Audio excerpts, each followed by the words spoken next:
super helpful tool for owner operators and companies to keep their trucks profitable. And as you know, I've been using it ever since I've been in business, and it's helped me, become profitable with my company. So if we look here on, let me try to maximize this page. So, oh wait, you know what? I think that takes out my picture a little bit. If we look, we come into this is the dashboard whenever you log in to the site, and immediately, if any of you have watched any of my other videos, you'll see that this on the dashboard, the first thing I do is I look at the national load counts right here, and you can refresh it, and just so it's up to date, up to minute, and this will give you the ratios for each state. So this is basically a snapshot. So whenever you're going into the load board and looking to book a load, to get the most out of your truck, the most money to your truck, you want to know which states are more paying more and which are not, so that you know which way to point your truck. And this ratio right here is how many trucks coming in, or how many loads, how many trucks are coming in, and how many loads that need to move from that state, and how many trucks are coming in. So how many trucks are coming in and how many loads that need to be moved out. Sorry if I said that a little bit wrong. Still trying to wake up here, even though it's 10:44 Eastern time. I should be well awake. So when I come in here, I'm looking at higher load to truck ratios, where there's there's tighter capacity and there's more loads coming out than there are trucks coming in. So if we're looking, so like for instance, Alabama, 1,351 trucks coming in and 1,590 loads going out. So it's not great, but as long as this number on the out is bigger than the number on the in, your truck's going to be in a better market. But if this out number is significantly greater than the in number, then that's where you want your truck, because that's going to pay well. You're going to be able to, it's tighter capacity and a lot more loads. So supply and demand, that's going to drive the price up, and plus you're going to be able to certainly find a good paying load, and you're not going to have to scratch your head and fight to get a good load. So Alabama's not great, but it is good. Arizona's not good. They have more trucks coming in than they have loads that need to be moved out. Arkansas, they have 911 trucks coming in and 1,539 loads that need to move. So Arkansas is a good market right now to point your truck in, because if you can get a good paying rate going to Arkansas, for certain you're going to find a good paying load coming out. So you're getting paid good to go in and paid good to go out. So that's really the name of the game. If you can do that every day, then you're going to be profitable. But unfortunately, we sometimes take loads that we're in markets that no matter where you go, I mean, that's not the case right now, but sometimes you go into markets that pay good to go there, but don't pay good to come out of there. And unfortunately, we can't. That's not something we can control. But as long as you leave that bad paying market and come back to a market that's paying good, going somewhere else, then you're in the clear and you can stay profitable. Let's see what other states. So right now I'm at my home base in Michigan. I'm probably not going to leave until tomorrow, but I'm going to look at some loads coming out of Michigan tomorrow and see what they're paying, what kind of rates.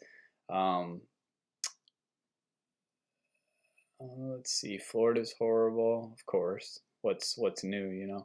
Illinois, it's not bad. It's pretty good. It could be better, but there's definitely more loads than there are trucks. So Illinois usually has a lot of volume pumping out of there. So it's good to see the tight capacity versus the truckloads available. So Illinois is a good market. Indiana's a good market. Not great, but still, again, more loads going out than there are trucks coming in. And then Kentucky, not so good. There's more trucks coming in than there are loads going out. Louisiana is a good market. There's more loads going out than there are trucks coming in, so that's a good market. Michigan, which is where I am, just a week or two ago, this was flip-flopped, where there are more loads going out than there were trucks available, but now the capacity has loosened, and there's more 1,600 trucks coming in and only 1,100 loads going out, which is weird because right now, even though you see this loosened capacity on this national load count, so you would automatically think, well, I don't want to go to Michigan because I'm not going to get a good paying load. But as we look over here at search loads here in a minute, you'll see that there's quite a few pretty decent, I mean, $3 a mile loads coming out of Michigan. So I'm not sure why that is. I mean, the market is still recovering. You know, people are still going back to work. Production, manufacturing is still picking up, and then you got the stimulus and people purchasing. So I think I don't know if the market is just confused and it's trying to level out and trying to find its curve, but it's interesting to see that the national load counts don't favor Michigan right now. Like, it's not somewhere you want to point your truck according to the data. But then when you look on the loads that are available, I've been getting over $3 a mile to leave Michigan. So I'm not sure why that is, but usually this is pretty spot on. Like, you can usually count on this data, and it's definitely helped me. It's a good tool to have and a good tool to start before you go into looking to book a load. It's good to start here and read some of these articles that they always have to kind of get a up-to-date perspective on the market that you're in and the market as a whole in general. So if we keep going down, the past month it's been the Midwest, which has been the good markets to be in. If we look at Ohio, we have 2,500 trucks coming in and 2,800 loads going out. So Ohio's not bad. Good ratio, could be better, but could be worse. And then South Carolina is not bad. PA is actually not bad. Pennsylvania, Tennessee, still a pretty good market. I was reading this article and it was saying Memphis is still the hottest. The best paying market to be in right now, with Memphis being a big hub for manufacturing. So lots of volume being pumped out of there. So they got 2,092 trucks coming in and 2,500 loads going out. Now I also noticed that a lot of these ratios are kind of skewed on Monday.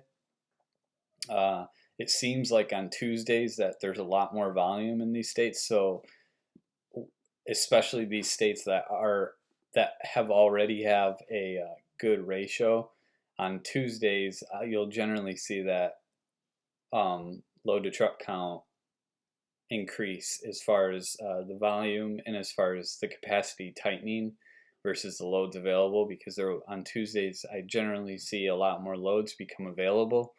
So I mean, this is just something, if you don't have DAT Truckers Edge Pro, you should really get it if you're an owner operator. If you're looking to become an owner operator, I highly suggest you get DAT Truckers Edge.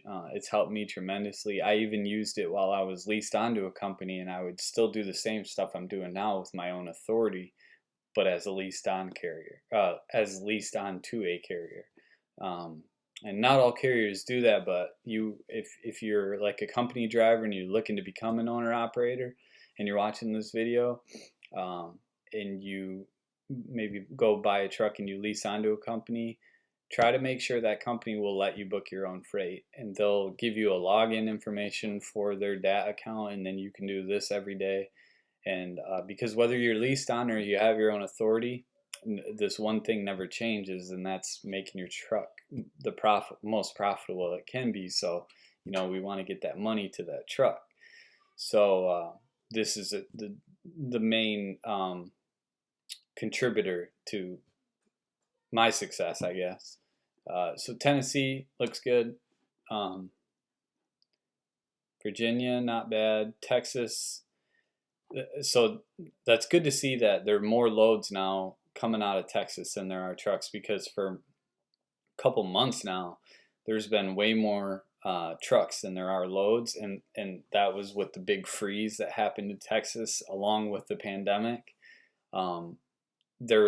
It paid really well to go into Texas, but it was paying horrible to come out. So now it's good to see that, because there was really loose capacity and really low volume that they weren't really manufacturing, because so many businesses got shut down by that big winter storm that went through Texas and caused chaos to their manufacturing and everyday business. So a lot of companies weren't even producing; they weren't distributing. So they were still consuming obviously. So for a while there was a very, very loose capacity or a low volume situation, and so there's a lot more trucks going in than there were loads. But now that table has turned, so that's good to see, because it still pays pretty good to go to Texas. So if I went to Texas right now and I got $3 a mile, I can probably get 2.5 coming out. So that's excellent, Well, also one thing that I wanted to touch on, the rates are great right now. We can all agree on that. But the fuel prices, man, the fuel prices have been ridiculous.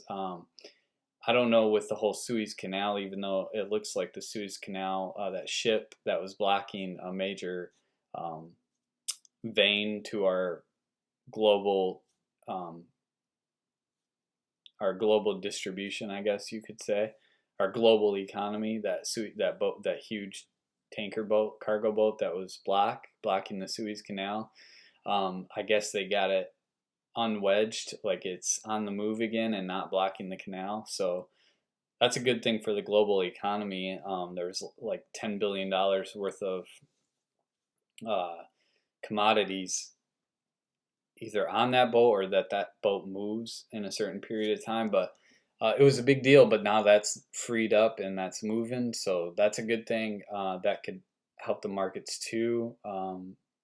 Not sure how that affects us really, but I could see that it could put a constraint on volume, where I don't know. I don't know how that affects it, but I'm sure it does in some way. But either way, it's probably a good thing. And so I think I was getting at with the fuel prices. I think that definitely will affect the fuel prices, but now it's freed up, so I don't know, because the oil, I noticed, like if you watch the stock market, and the oil futures have been on a tear, since everything started opening back up and things are moving. Oil futures have been up, and the oil companies have been up after being demolished over the past year.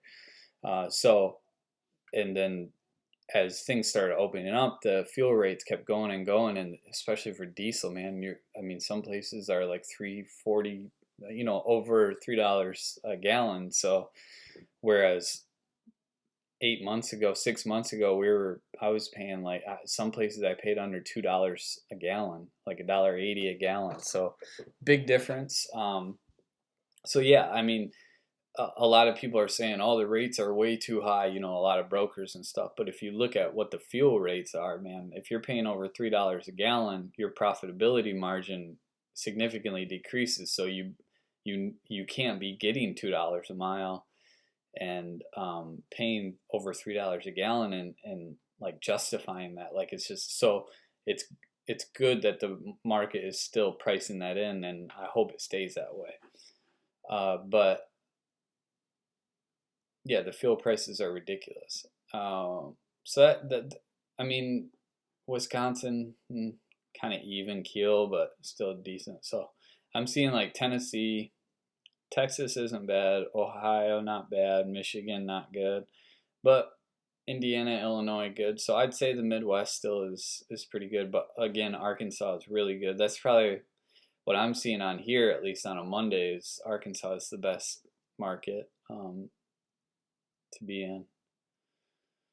Indiana is also, so I'd say like Arkansas, Indiana, what was Tennessee? Yeah. Indiana, Arkansas, Tennessee are the best markets to be in right now. But that could change tomorrow, like I said, as the Tuesdays usually pump out that volume. Real quick before I look into the loads and see what's available in my market, just to kind of give you guys like a live screen share of how I book loads. I know I've done this a lot, and I want to do this. I'd like to do this once a week. I just haven't. Things have been busy and lots of stuff going on, so it's hard to do that. But I'm gonna try to commit to that. But so this article says March looks to provide strong rebound for flatbed freight.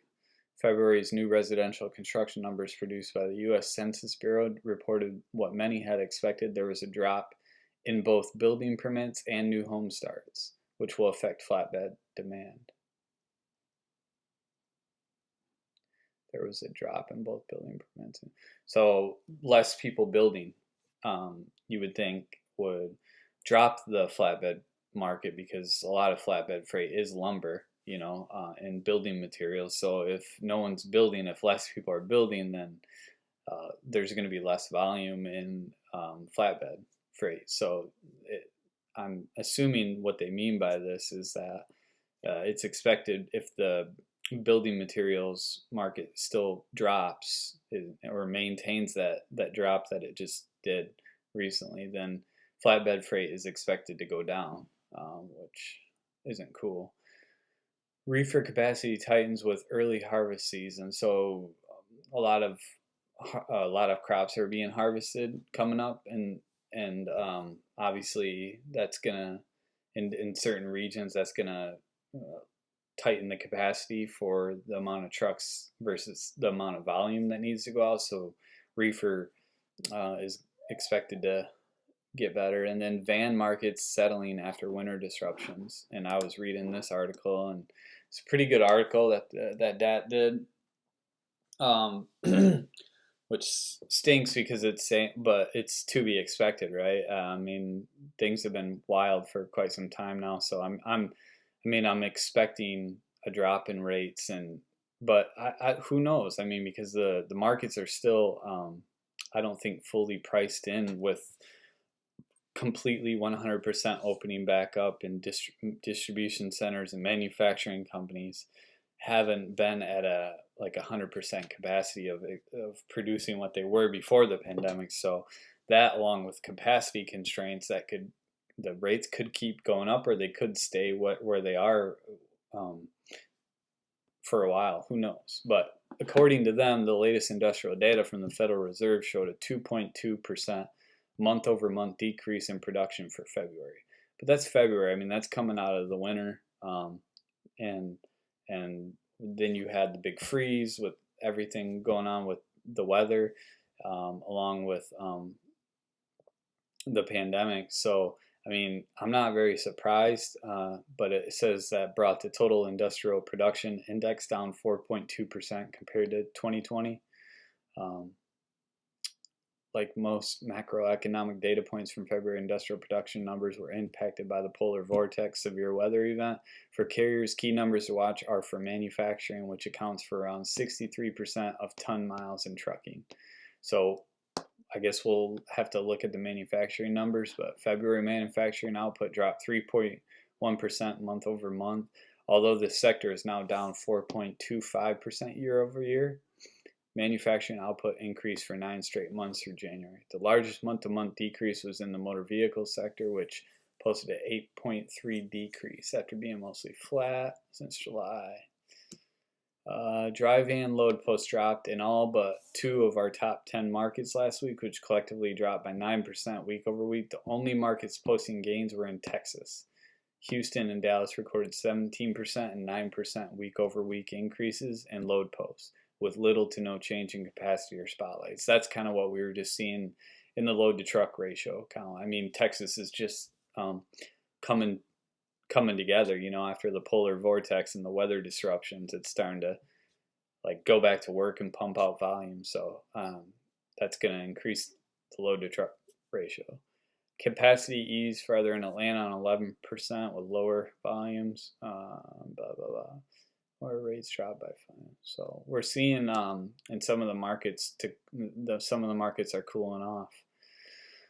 The national average dry van spot rates could be reaching a ceiling, but remains up 30% year over year. So last year, this time, the dry van spot rates were 71 cents a mile lower than they are today.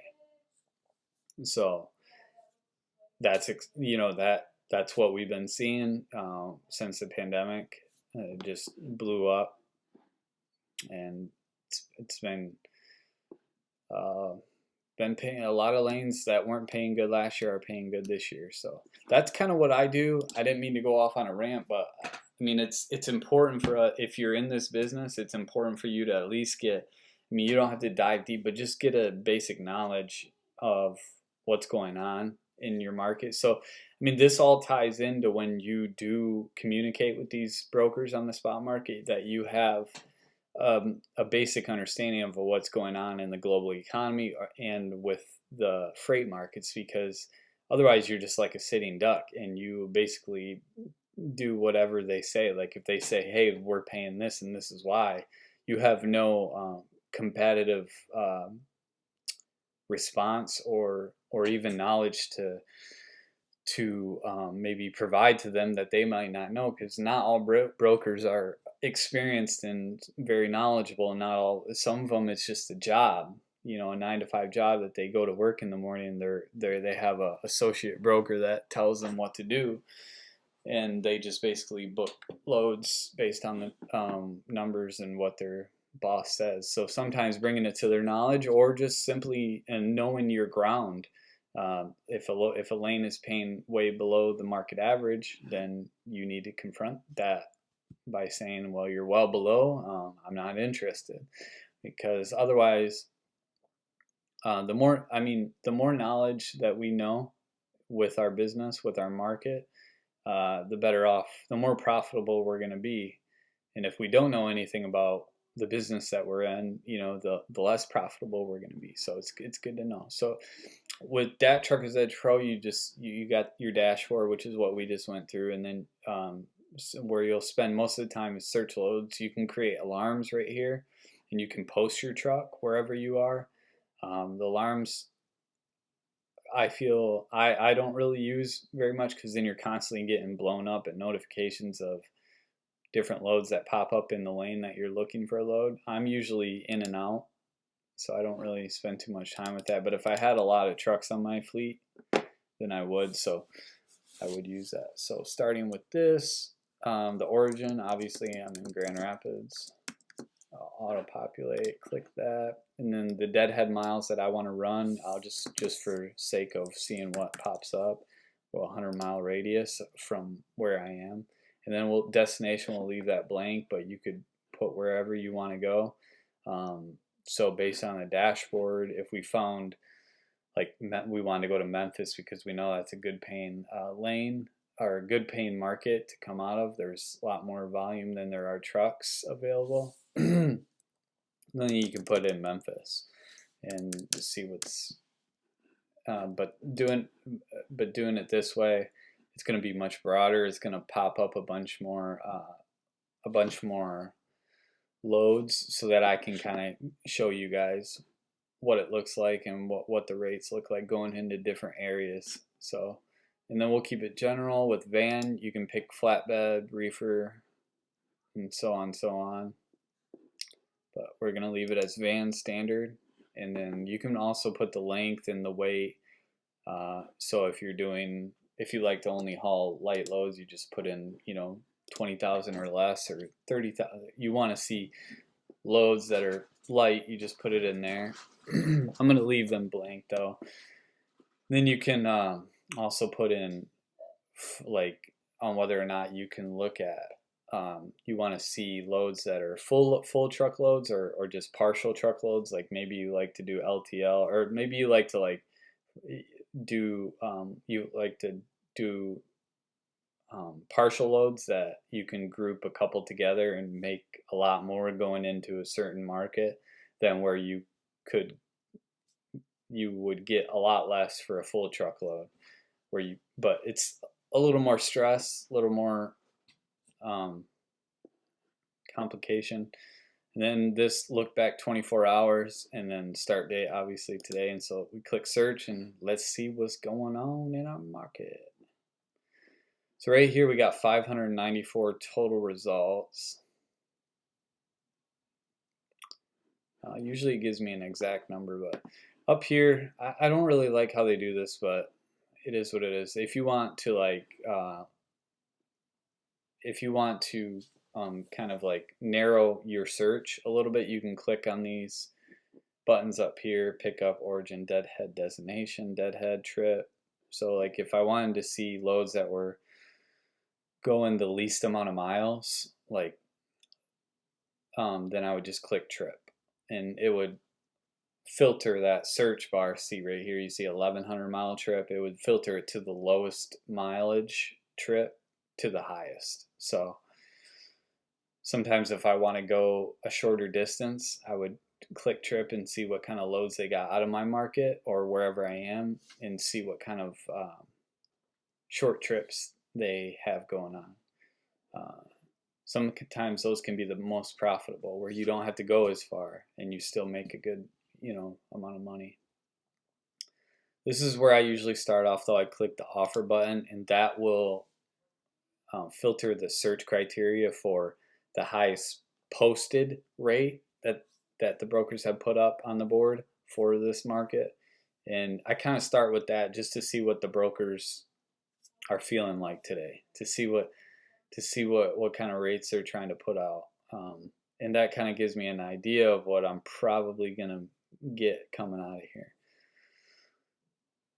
So just as we look through these, we got the first one, Byron Center, Michigan to Phoenix, Arizona. It's total trips about 2,000 miles.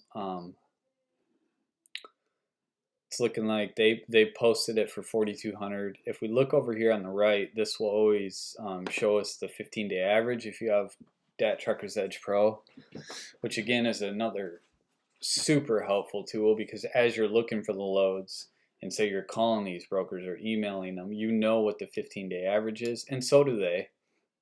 And so they want to try to be below the 15-day average, and we want to be at or above the 15-day average. So this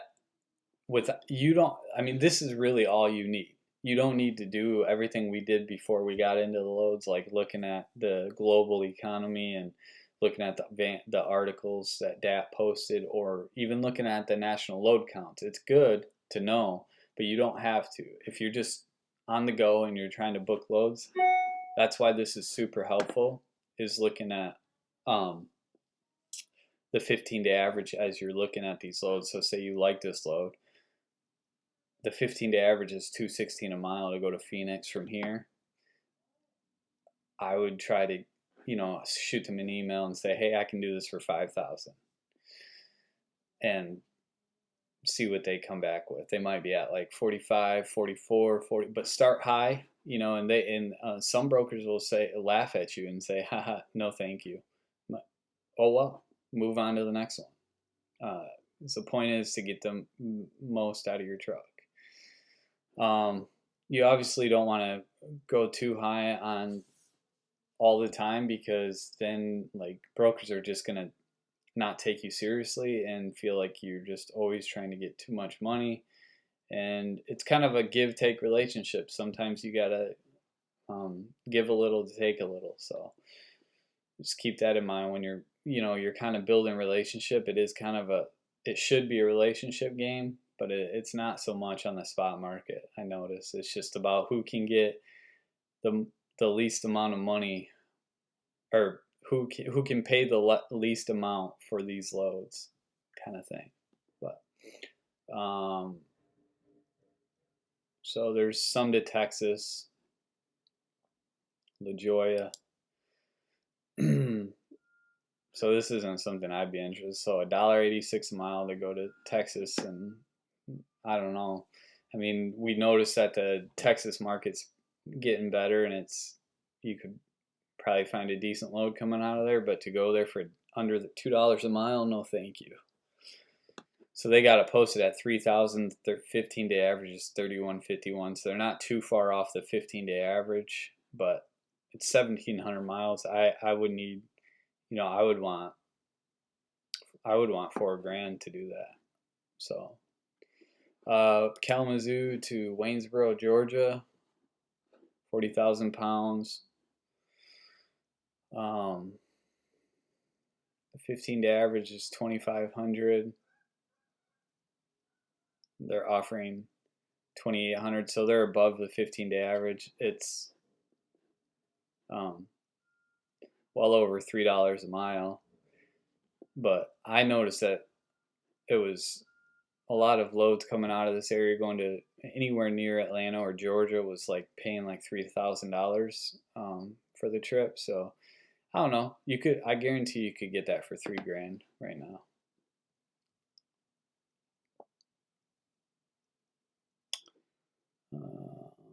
Laredo, yeah, I'm not interested in that. They're paying 2,800. It's above the 15-day average, but it's not good for me. So Springfield, Missouri, 40,000 pounds. 15-day average 2,200, just over $3 a mile, and they're paying well over. That's like $3.50 a mile or something like that. 2,600. So that's not a bad load. Notice there's been some pretty good paying freight going to Oklahoma, but it's probably not a very good market to come out of, so it kind of weighs itself out. But it's 1,000 miles. The 15-day average has been $287 a mile for around $3,000, and they're trying to pay $2,600. So they're $400 under the 15-day average. So they're trying to bring that 15-day average down by booking that load out well below the current 15-day average. So yeah, I would need 3,000 to move that load, so that's what I would tell them.